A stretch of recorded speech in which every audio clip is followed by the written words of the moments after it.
예, 지금부터는 이제 여러분들 개인회생 진행하실 때 그 전세자금 대출에 대해서 이게 지금 어떻게 되는지 설명드리려고 하거든요.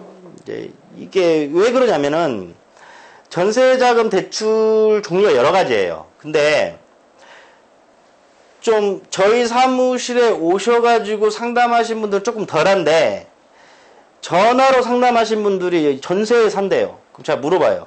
대출을 받으셨나요? 하면 받았대요. 그러면 어떤 대출 물어보면 아니 그거는 잘 모르겠고 그냥 대출 받았어요.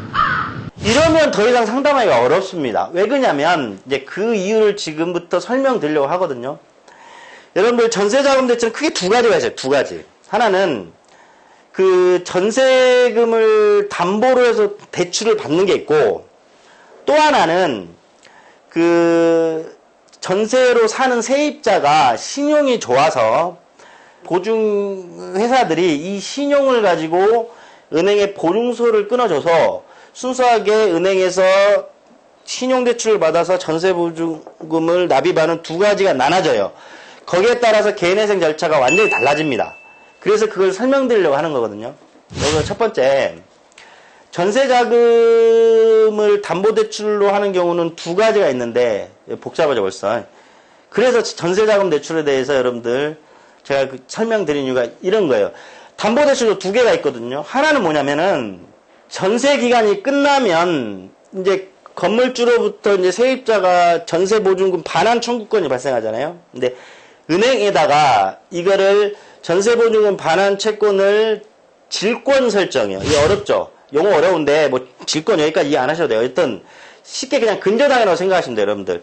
그 내가 돌려받을 전세보증금의 근저당권, 근데 이제 정확한 용어로는 질권 설정한다고 합니다. 질권 설정을 해서 전세기간이 끝나면 은행에서는 그 돌려받는 전세금에서 질권 설정한 금액만큼을 가져갑니다. 그러니까 예를 들자면 내가 1억짜리 전세를 들어가요. 전세를 들어가는데 내 수중에는 3천만 원밖에 없단 말이에요. 그래서 은행에 가서 이 7천만 원에 대해서 질권 설정을 해주고 은행으로부터 7천만 원을 빌려와서 1억을 납입합니다. 전세금을.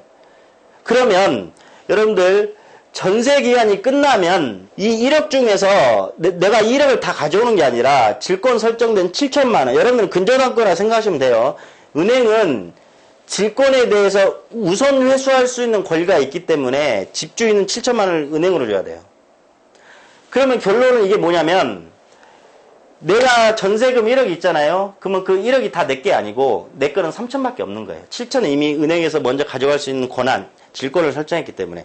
그러면 이런 전세권자가 개인회생을 진행하게 되면 이 전세권자의 나의 청산가치, 나의 재산은 1억이 아니고 은행에서 질권 설정한 7천만 원을 공제한 3천만 원만 나의 청산가치인 재산이 되는 겁니다.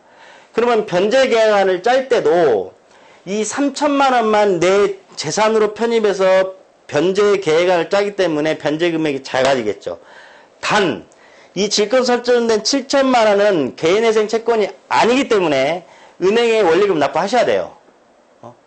개인회생 채권이 안 되는 겁니다.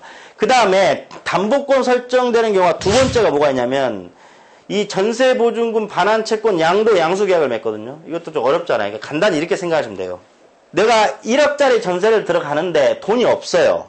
그러니까 은행으로부터 7천을 대출을 받아서 1억을 넣는데 그래서 전세계약을 설정하는데 전세계약서에 아예 집주인하고 이 내가 나중에 전세기간이 끝났을 때 반환받을 돈은 1억이 아니고 7천만 원은 곧바로 은행으로 내가 양도, 은행에 7천을 주고 나한테는 3천만 주면 됩니다. 해서 이렇게 양도 양수 계약으로 해서 전세금 대출을 받습니다. 이것도 방금 전에 말씀드린 질권 설정하고 똑같아요. 그러면은 집주인은 전세기간이 만료되면 세입자한테 1억을 주는 게 아니라 3천만 주고 은행으로부터 대출한 7천 이렇게 주죠. 그러면 방금 전에 말씀드린 거랑 똑같은 원리가 되는 거예요. 내 개인 재산은 3천만 되는 거고 내가 전세권자 개인회생을 진행하게 되면 이 7천만 원은 개인회생 채권이 되는 게 아니고 내가 은행에다가 원리금을 따로 갚아야 하는 별채권이 되는 겁니다. 이게 이제 전세자금을 담보로 대출받는 경우고 이제 신용으로 받는 경우는 또 이제 상황이 달라지죠. 신용은 뭐냐면 말 그대로 내가 전세보증금 1억짜리 집을 들어가는데 은행이 이 1억 전세금에 대해서 어떤 설정이나 하는 게 없어요. 그냥 내 신용을 믿고, 근데 순수하게 나의 신용을 믿진 않죠. 갑자기 내가 1억 안 갚고 어떻게 돼? 그러니까 여러분들 흔히 그 주택 도시보증공사나 한국주택금융공사 같은 데서 세입자 들어간 사람이 얼마를 내면 거기서 이렇게 보증서를 은행에 끊어주죠. 그러면 은행이 이제 나한테 신용대출을 7천을 주면 내 돈 3천 합쳐서 전세금을 1억을 넣어요.